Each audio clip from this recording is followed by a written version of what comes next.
recorded. I also want to let you know that we are muting all of the lines to help with the background noise. This morning that some of you with the WebEx update may not have a chat option. So there's a few things you can do. You can enter a question in the chat box if you have one. You can raise your hand and we can unmute your line. Or the easiest scenario for any of you that are on the WebEx or just listening would be to email any questions that you have to the DSRIP email. That's dsrip@mail.amc.edu. We will be monitoring that throughout this webinar, but we'll answer all questions at the end. Next slide. The other thing I want to remind is meeting attendance. Again, attendance is required for contract deliverable, and the way that we will confirm your attendance is by emailing the DSRIP email at dsrip@mail.amc.edu, and you will be sending your name and the organization that you are, So I just want to do a quick round of introductions of who we have in the room with us today. We have the AMC PPS leadership team, myself, Christine McIntyre, Louis Philhauer, Lauren Ayers, and Dr. Mangino. We also have the DSRIP IT team. We have Azmat, we have Michael, we have Christopher Palmieri, we have Ray Nelson, we have Amrit Mohal, Susan Copps, Jeff Wilson, and Peter Jones. Just a little introduction and background for you on the DSRIP IT team.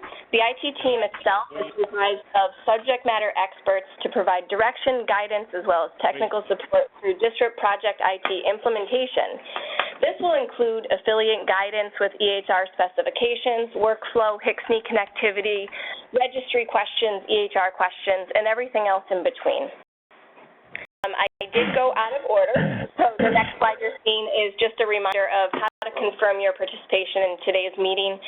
We'll have this up at the end as well, but please email your questions to us as well as email your name and organization within the next 24 hours. The objectives of this WebEx. At the end of this WebEx, we would hope that you would have a program overview and view of what New York City DSRIP is. Many of you heard DSRIP 101 quite a few times now. Many of you also might be joining for the first time from our side of the world at your organization. We're reviewing the AMCH PPS IT systems overview and roadmap. This is part of your contract deliverable IDSE5, and with this we'll be reviewing the PPS's affiliate HCSNI connectivity requirements. Just as a little side note on that, it will be for specific provider types and also looking at safety nets. So if you're on this and thinking, I don't think I connect to HCSNI, we'll cover that later on to let you understand what the requirements truly are from DOH's perspective. We'll also be reviewing the AMCH PPS IT change management strategy. This is connected to your contract deliverable IDSE6. We will be reviewing AMCH PPS partner IT security requirements tied to IDSR2, and that's the data security confidentiality as well as HIPAA training piece. Lastly, in this meeting, we'll be reviewing some of our 930 project IT requirements. Many of you are aware that we have project implementation speed for 4 projects that are due September 30th of this year. That is this month. Many of those things are HCSNI connectivity, screenshots of alerts and secure messaging, evidence of secure email transactions, EHR meaningful use stage 2 certification, and a sample patient registry and tracking of actively engaged patients. The patient registry as well as the tracking of actively engaged patients are 2 additional reviewed that you received for your contract deliverables, and those are Excel documents that are due on the registries are actually due September 15th of this month, and the patient engagement will be due October 10th of next month. Please correct me if I'm wrong, but I believe those dates are correct. And lastly, of course, we will be following up with questions. The way you can get questions to us today is by raising your hand so we can unmute your line, by emailing the DSRIP email at dsrip@mail.amc.edu. Next slide. program overview. What is DSRIP? What is the DSRIP IT solution? What does it mean? What we really want to focus on is the building of an integrated delivery system. Integrated delivery system allows clinical data sharing and system interoperability across our 5-county region within our PPS and our contracted provider networks. The main focus from OH's perspective are safety net providers being able to establish bidirectional connectivity with our local RIO, which is HCSCNE, as well as the SHINE. As I introduced them earlier, the AMCH PPS Information Technology team is responsible for working with each of our contracted partners to facilitate this connectivity of EHR with HCSCNE. If you have not heard from them already, they will be reaching out to you to understand where you are with this, what are your challenges, what do you need. We also have ongoing conversations with HCSCNE from our perspective as well. The IT team, the EHR subcommittee, as well as the clinical subcommittee leaders are all working in collaboration to ensure that required data elements are being captured for DSRIP projects and commissions. DSRIP 101. Again, I do want to apologize. Some of you have heard this many times, while others may be hearing it for the first time.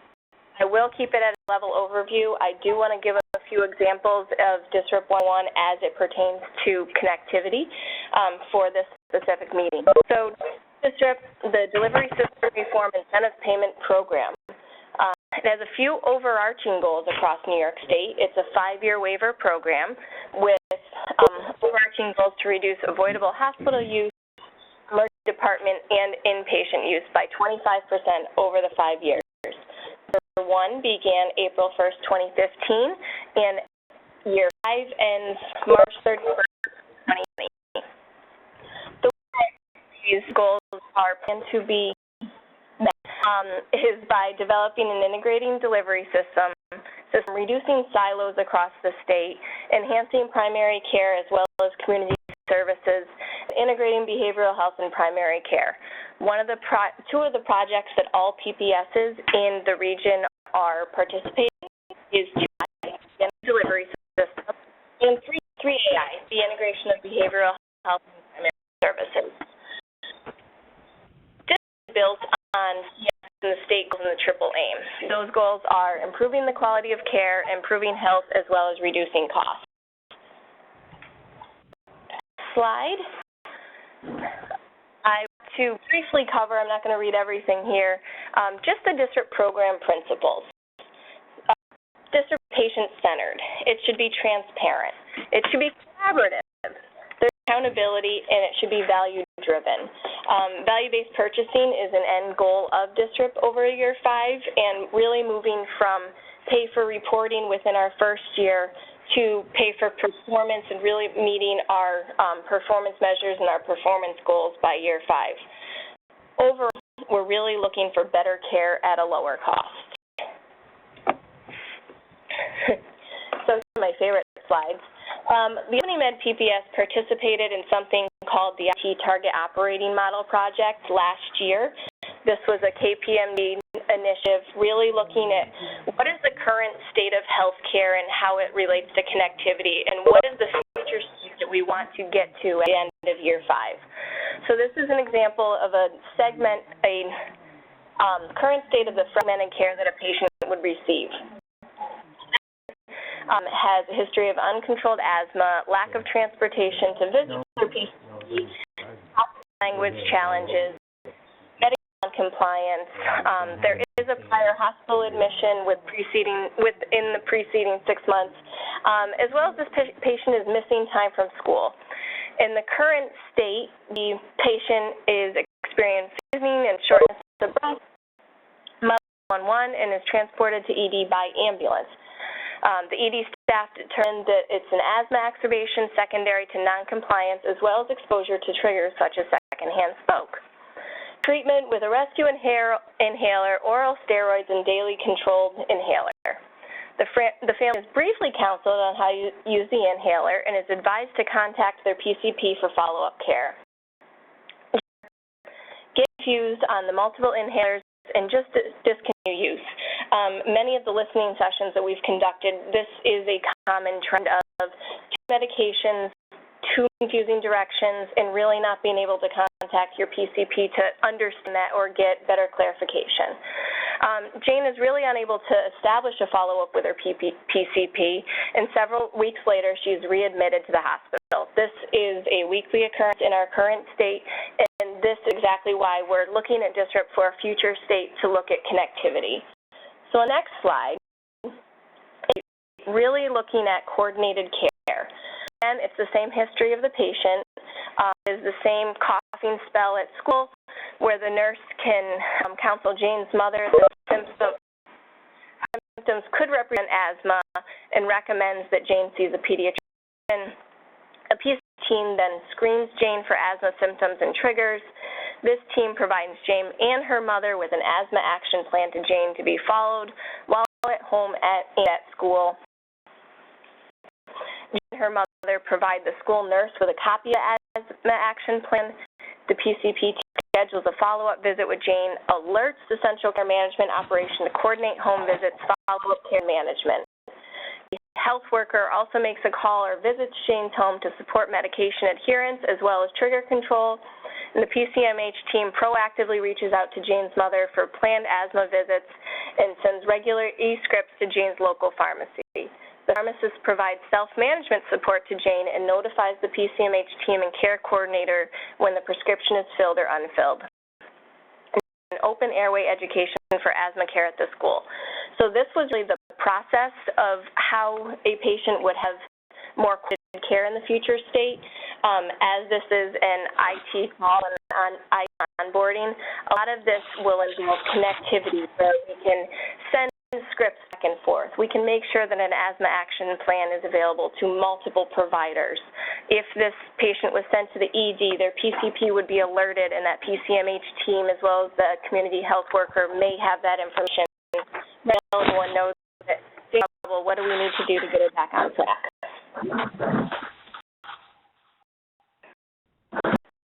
So next slide.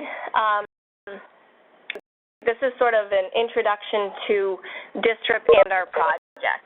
There are 4 domains within the DSRIP program. The first domain is our overall organizational work streams and our reporting and DSRIP data requirements. Domain 2 is system transformation. That is where the 2AI integrated delivery system project lies. Domain 3 is clinical improvement. This is where our behavioral health projects, our asthma projects, our cardiovascular projects fall. And domain 4 are population-wide projects. These are things such as tobacco cessation, preventative cancer screenings, and the like, and they really tie to the goals of the New York State Prevention Agenda. This next slide is the list of the 11 projects that the Albany Med PPS has been approved to implement in the next, well, not 5 years, before 31st of 2020. The projects that I want to focus on are the 4 projects that are highlighted in red. These are the 4 projects that have the quickest implementation speed, and they have deliverables that are due September 30th of 2016. Deliverables are deliverables that most of the deliverables we'll be focusing on this call are really tied to that HCME connectivity piece, the registry piece, meaningful use and the like, and we'll get into that detail as we move along. 2AI is the integrated delivery system in which all contracted partners are a part of. DOH would like every partner to be a part of an integrated delivery system, from hospitals and primary care down to community-based organizations. ED Care Triage is a process where patients who are going to the ED for unnecessary use will eventually be able to be deferred or referred to a primary care provider for that same more appropriate care, possibly for an earache. 3BI is evidence-based strategies for disease management in high-risk affected populations. This is a project that is for adults only. This is the Cardiovascular and Hypertension Project, and it really mirrors the Million Hearts campaign. And 3D3 is implementation of evidence-based evidence-based medicine guidelines for asthma management. This is our asthma project. This is the project that Jane would be involved in, where her asthma action plan would actually be what you would be reporting on for her actively engaged. This is our DSRIP house. This visual is actually very important to us. So what this is showing is that Domain 1, the organizational components, our work streams, are really the foundation of DSRIP. They're cross-cutting. They're pieces that will cut across many of the projects, many of the required deliverables. Governance, financial sustainability, cultural competency and health literacy, workforce, IT systems and process, purpose reporting, practitioner engagement, population health management, as well as clinical integration. On top of that foundation, we have the three remaining domains, which are really the project components. Those domains, as I stated earlier, are broken out into system transformation projects, clinical improvement projects, as well as population-wide projects. All of our projects are listed here in this house, really under the category in which DOH has put them. Some are creating an integrated delivery system. Others are really focused on care coordination or transitional care programs. The PAM project, utilizing patient activation for expanding access, is a project that many of you may be involved in. This is our 2i project. This is the one project that focuses on not only Medicaid patients, but the uninsured and eligible for Medicaid patients. Behavioral health projects, we have two projects, the cardiovascular health as well as the asthma project that I had mentioned previously. And then lastly, our chronic disease, our prevention of chronic disease projects, our population health projects, as well as tobacco use and tobacco cessation. Yes, Papa.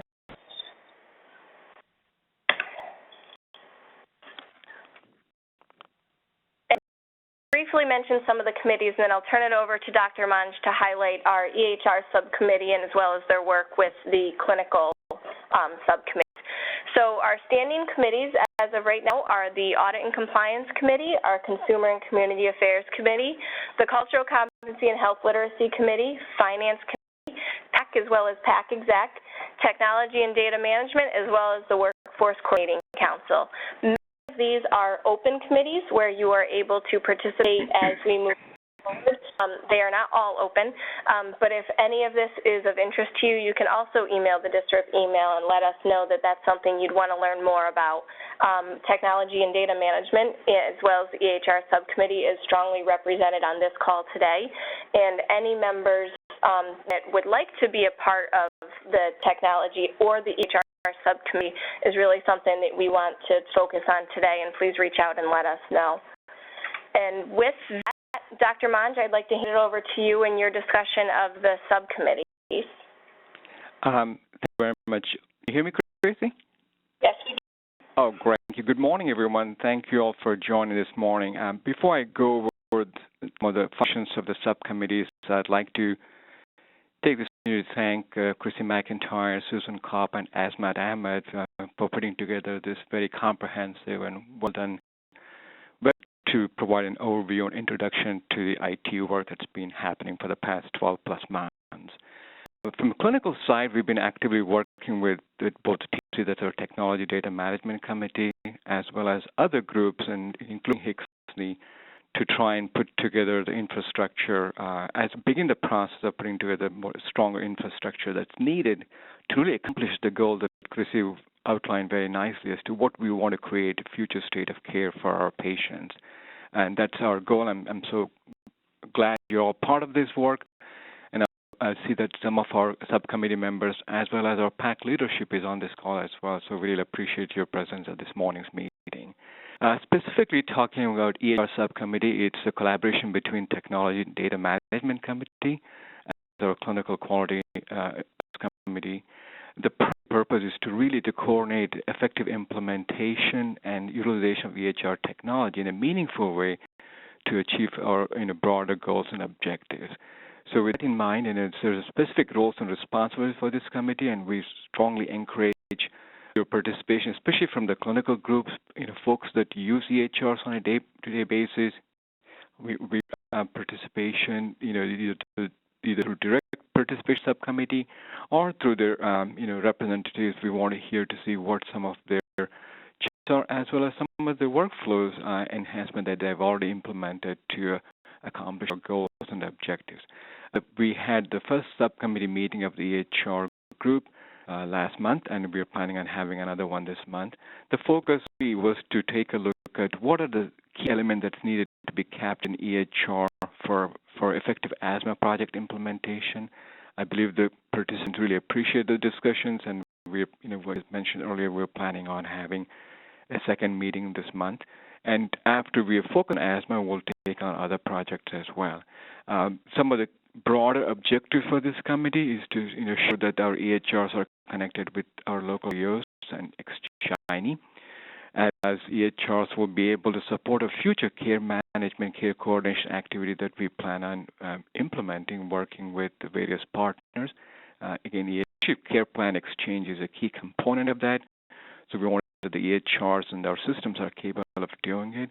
We're also looking at how best could we integrate both behavioral health records and medical records in the EHR system, focusing on our co-located or integrated delivery systems within primary care system. EHR to really help us with our population health strategies, whether it's patient registry, patient tracking, alert to clinicians for effective care management.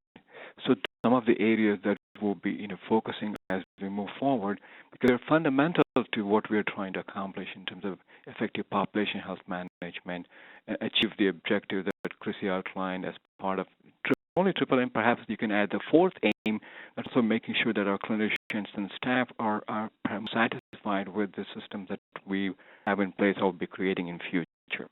Chris, I'll hand it back to you. Thank you very much for the opportunity.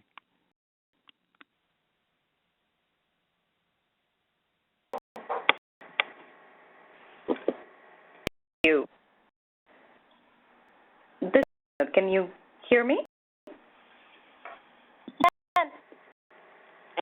Good morning, everyone. For the next few slides, I will be providing an overview of the PPS requirements for the clinical information systems. We're going to be focusing on the key areas that are highlighted here: clinical interoperability, EHR connectivity, as Dr. Manjunath mentioned, and as Chrissy mentioned as well, this is the overarching goal, the 2AI project across the PPS, and then we'll be also considering some of the components of the population health management. Next slide, please. Some of you may be familiar with this slide, to which we affectionately call our constellation slide. These are available for your reference, but here I'd just like to point out the three main pillars that we have been focusing on as we conceptualize our IT framework in support of our PPS. Main areas are clinical operations, the EHRs and their connectivity, to the next, which is HICSNI, our main connecting point across our third pillar, which is care management. So illustrated here and on the right-hand side with the numeration are the way in which we anticipate connecting and communicating across these three pillars.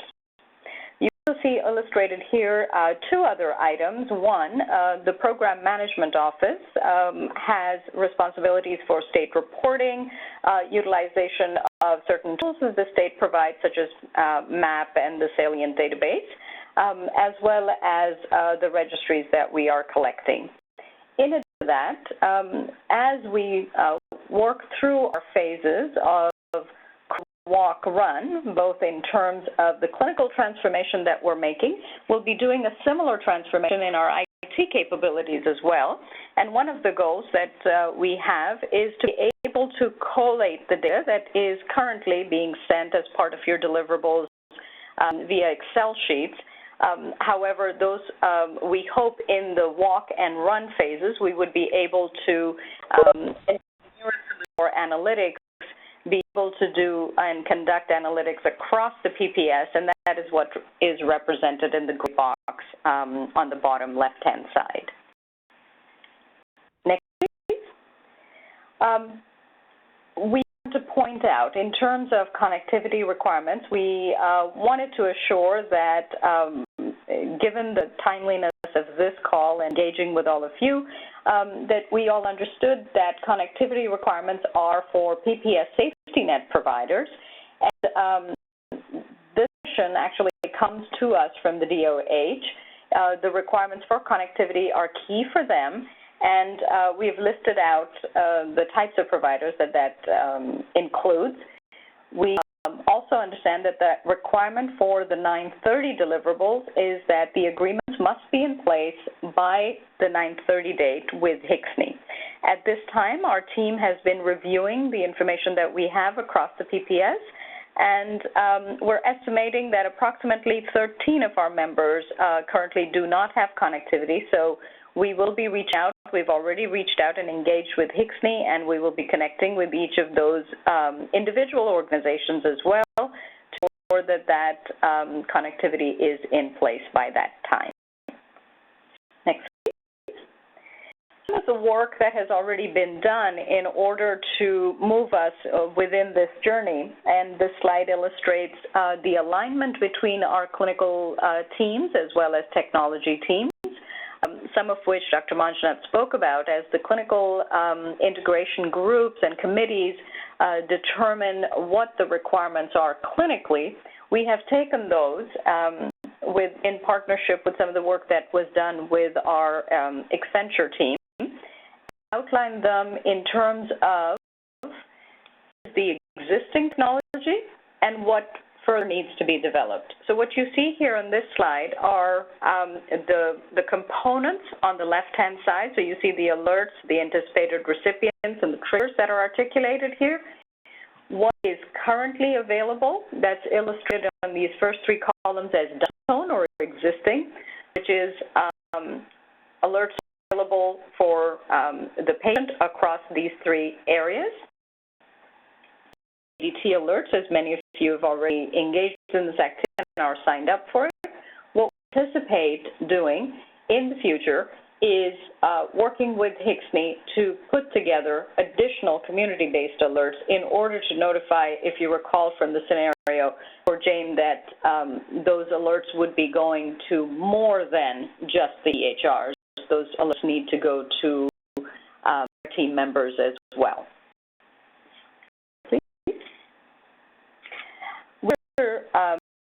Took that same information and then parsed it out based on the location of the patient. So, for example, here you see the patient, whether or the person, whether they are in the ED or they have an observation or as an inpatient in a behavioral health facility. And here you see illustrated the types of elements that have been articulated by our clinical teams, the type of message that we understand would need to be conducted. What level of interaction would that be? And so that acronym that you see there, the CRUD, stands for whether it is created, whether it's read, whether it's updated or deleted. And that provides us also then further information about, okay, what is source, and we've articulated that in the next column. We have further then, and there's still a typo on this slide that should read encounter closure.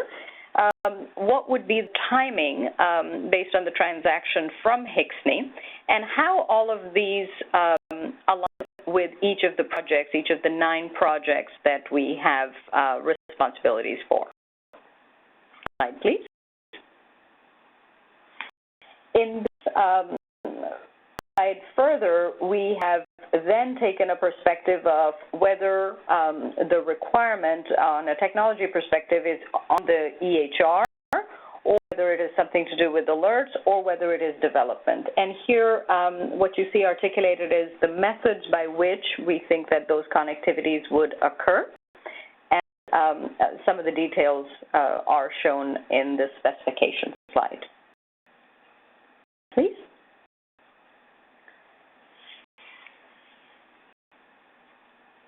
We put together a change management strategy, and that document has been attached to your invite for your review.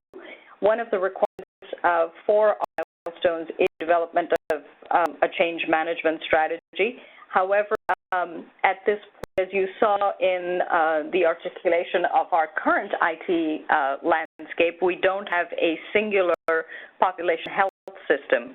This largely applies to when changes are made in technology that resides at the PMO and the PPS overall, and what would be the methods and mechanisms by which we would manage that.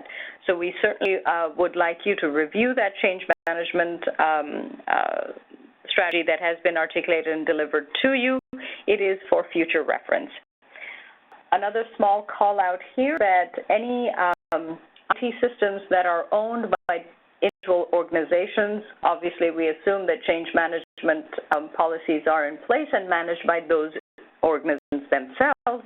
And for illustration, we pointed out that, for example, Albany Med has a change management strategy, and which is managed within the organization, and it does not necessarily tie into the larger PPS strategy. And I will turn this over to Pete to speak a little bit about our IT security and confidentiality. Yes, Matt. And good morning, everyone. Just as a reminder that we all have a very critical role here in making sure that the integrity, the confidentiality, and the availability of our patient records are ensured, especially as we're moving forward and consolidating a whole bunch of patient data into one spot. It provides a lot of value to our providers and our health professionals, but by the same token, it can also be viewed as a big target by hackers. We want to understand the use of security on all our systems.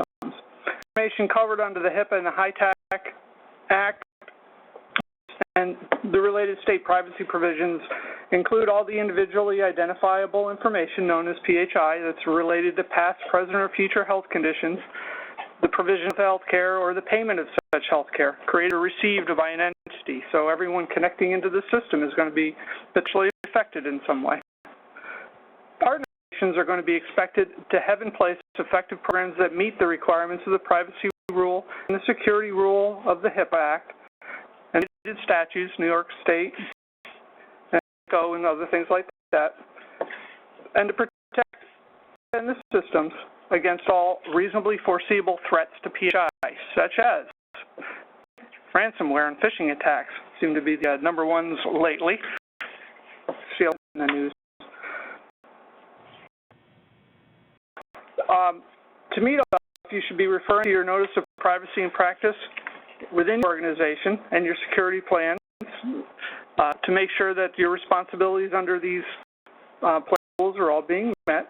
The organization is expected to have a privacy officer that can be consulted for institution-specific protocols by the PPSs.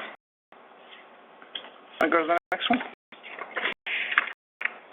To meet the requirements, the contract requirements, was it IDSR2, you identify personnel who's going to be overseeing your IT security and confidentiality within your organization.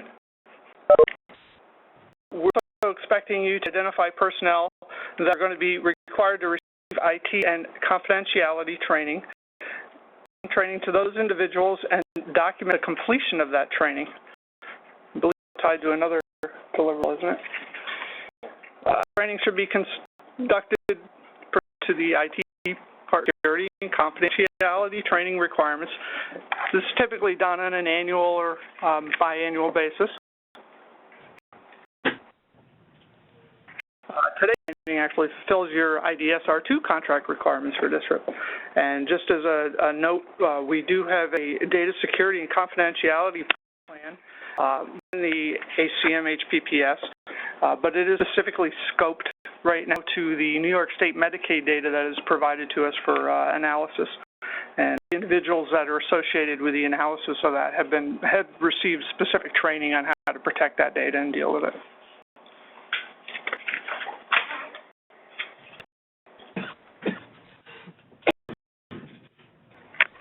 Yep. Hi, this is Susan Kopp. I'm going to take over from here, and we're going to talk about the 930 deliverables and really focus on those projects that Chrissy referred to earlier that are affected by our 930 date.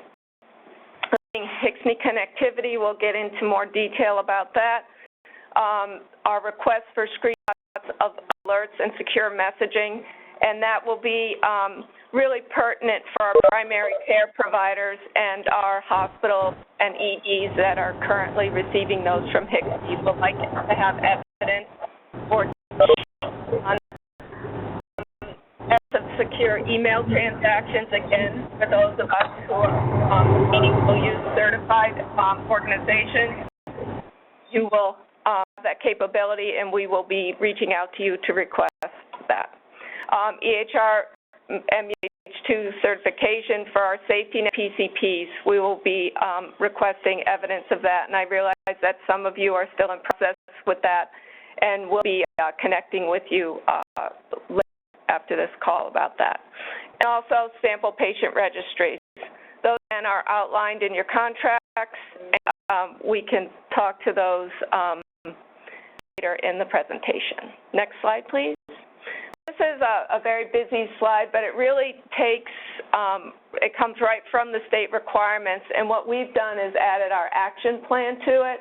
The first project requirement 4 is really that 2AI, that connectivity of getting all safety net providers connected to HCSNI, which then will connect you with the state, rest of the state information about your patients.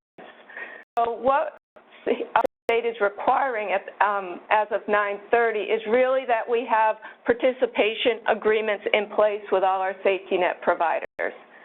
So we've done an analysis of that as Matt had referred to earlier, and we've really noticed that there's a gap really with our safety net nursing homes and some of our mental health providers. And early next week we'll be reaching out, and probably today you can look for an email for those organizations we think are affected by this, and we want to work with HCSNI to help facilitate this connectivity. And the next, again, is evidence of secure email transactions, and I spoke earlier, we will be collecting some sample screenshots. The next is talking about the secure messaging and alerts, and again, this speaks to the meaningful use certified system in place for safety net providers. And from our analysis, I think we're in very good shape in that one, so we will just be needing copies of first MU certification of your system and some screenshots of those alerts and secure messaging. And to that point, a little more detail about this, and we'll probably keep referring to this, those screenshots should reflect a date prior to 9/30, and we will ask for those to be submitted to us by 10/10, and we'll speak to that later in the presentation. And so then we talk about the sample screenshots. And the bottom two about the training materials, HCSNI does a great job with onboarding and when you get your sign-ons and all their training materials, so we will reference that.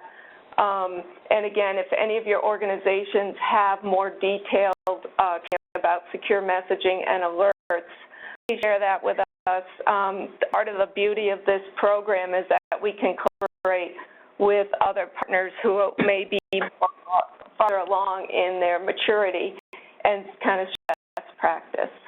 Next slide.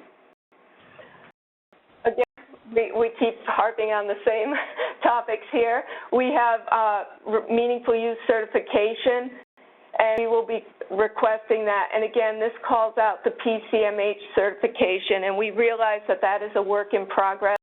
So at this point, we are focusing on the meaningful use portion of this for our CNET PCPs and all those who are eligible. The last one speaks to the registries. Many of you have been submitting engagement speed and scale reports to the PMO on a quarterly basis. Those are considered registries, and your contract, for those of you newer to this, will specifically detail what is required. And to support the creation of these registries, we'll ask you to submit screenshots from the EHR where you're collecting this data from. I want to add one thing. Okay. Too. So organizations that have been reporting the actively engaged template is one template that's required. Contracted organizations have received an additional template that is titled registry templates. So there will actually be two coming in the future, not just that actively engaged template. Sorry, Susan. Thank you, Stacey. So just to focus on 930 deliverables and summarize what we will be expecting. You'll be expecting the documentation and the screenshots, get it to the PMO, and we'll talk about that process later in the presentation. Again, those will be due by 10/10/16, but we do request that those screenshots, number one, be de-identified, and number two, reflect the date of prior to 9/30/16. And again, I don't need to read through these again. You'll have this presentation for your reference.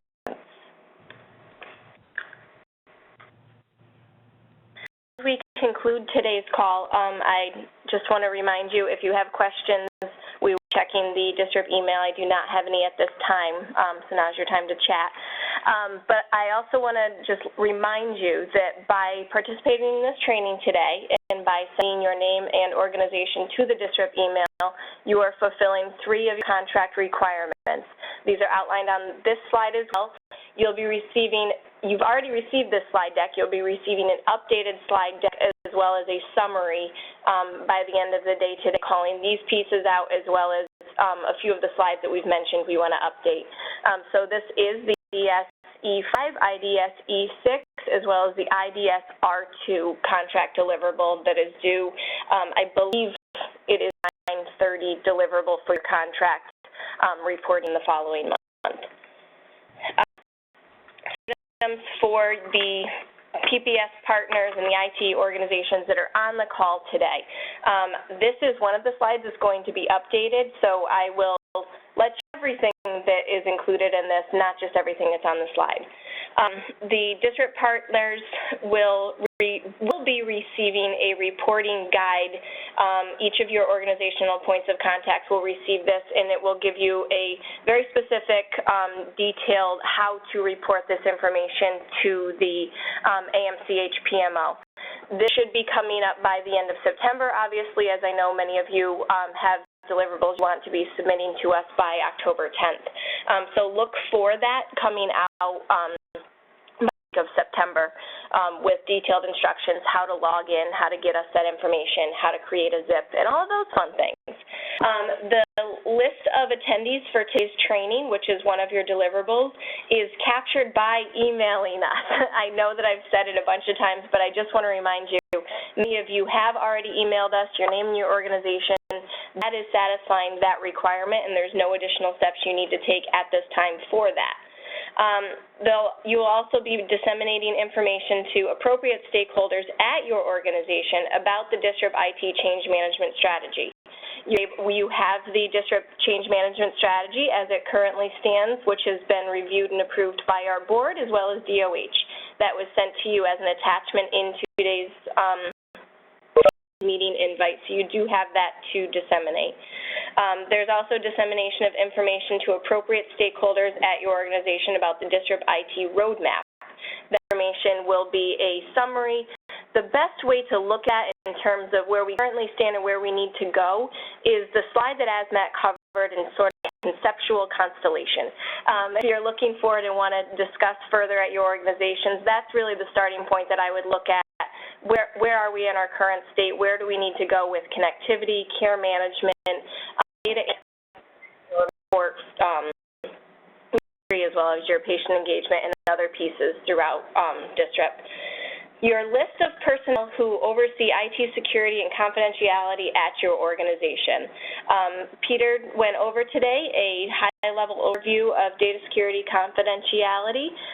The next step is to provide us a list of those personnel who would oversee this, and therefore, if and when we're ever able to share data with your organization, per DOH guidelines and the like, we would want to know who we're contacting to make sure that those individuals have the appropriate training, have everything that they need. There was an attachment that was included in today's presentation. It's an Excel template. That's where you can list out all of that individual information, and that is something you will be submitting following the reporting manual coming out later this month. And then as Susan discussed, there are screenshot documentation requirements as we move forward with HCSNE connectivity and meaningful use and everything else IT related that we covered today. So this is something else that you could be submitting following that reporting manual and the detailed instructions. If I haven't said it enough, the next slide is to remind you how to make sure that we have your meeting attendance today. But I also want to leave this up here so that you have the DSRIP email if you have any questions. We are going to go through, make sure there's nothing in the DSRIP email, but also give you probably the next 3 to 5 minutes to get your questions over to us. If at the end of this call you still have questions that we did not answer, you are unable to get to us because you're driving and only on the phone and can't email, whatever the case may be, we will be monitoring the DSRIP email pretty much on an hourly basis. You can email myself, Susan, as well as others if you feel that the email is not where you want to send your questions. But we're always here. We're always ready to answer your questions and see what the next steps are. So at that time, I will open this up for questions, and we're going to put you on mute just so we can go through and see what we've received, if anything.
This is Susan. We have seen that there have been a couple questions. We do have one from Brenda and Chris.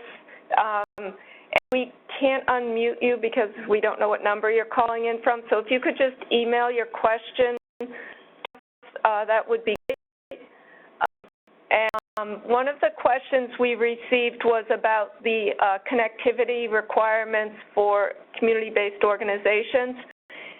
And as we're starting off really with the state requirements, as Matt said, the crawl, walk, run, and we want to get our safety net providers connected to HCSNE.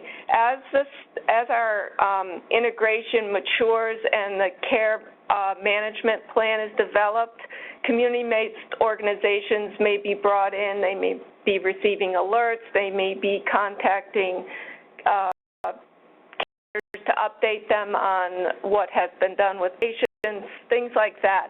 So that's still a work in progress, and we will definitely be reaching out as that matures to help include the community-based organizations. But right now, I think I can speak for Dr. Manjanoff.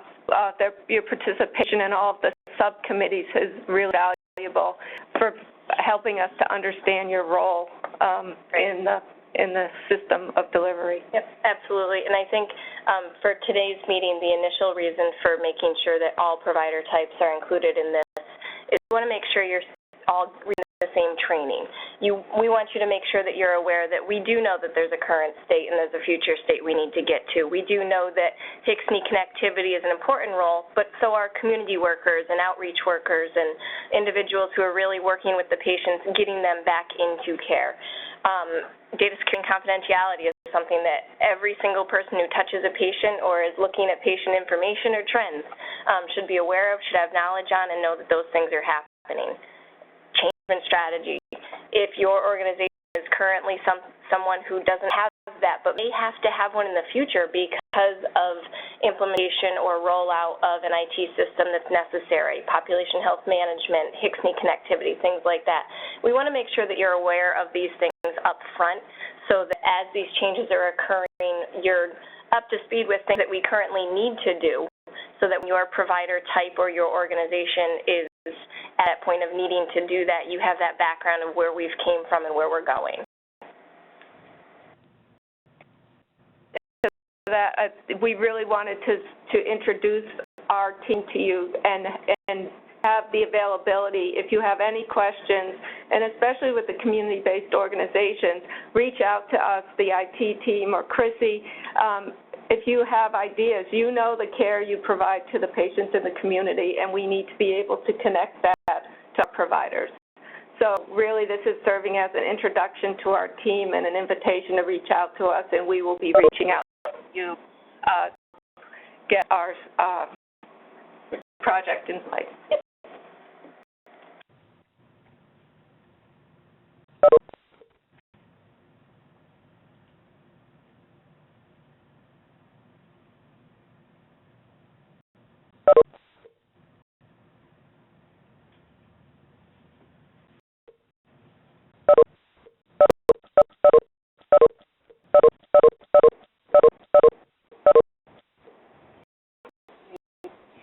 We have one other question as people are dropping off.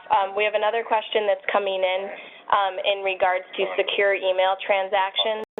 The requirement itself really is tied to direct and secure messaging, but that's something that we'll follow up with the individual organization to make sure that you're aware of what's needed at your organization and what needs to follow up. So you'll be hearing from the IT team on that specific question to help you with that one.